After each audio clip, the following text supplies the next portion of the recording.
Nə bilim haradır? Mən vurduğum göstərmişəm də sənə o kolumu göstərmişəm də. Xanım, bir qışqırmayın, qulağım batdı. Cəhənnəmə batsın. Deyirəm sür yoxsa özümü öldürəcəm buradan sür. Normal danışın. Eşidirəm də qulağım kar deyil. Deyirəm ki sür. Ya Mən gecikirəm ya oğlum. Qulağım qıllı deyil, eşidirəm. Xanım, qulağım qıllı deyil, Ozan nə eşidirəm. üstümə? Deyirəm cavab bəni gözlür sür. Xanım, qurban olum düşün də maşından. Nə? Düşün də zəhmət Ölürəm də olsun. düşmərəm. Aparasan. Canın çıxacaq aparacaqsan. Ay xanım. Aparacaqsan.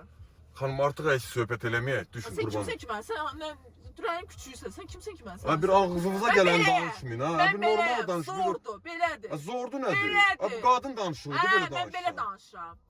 Mən arxamda duranlara görə mən belə danışıram. Başa düşdün? Xanım, düş zəhmət olmasa Düşmürəm. mən çıxım gedim. Döşmürəm. Mənim Deyirəm, müştəri apar. gözləyir, xanım.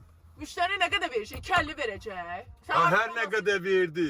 Allah. Deyirəm düşmürəm. Sifarişi məclisə bitirmişəm. gecikirəm. Ay xanım. Canın çıxacaq sür də.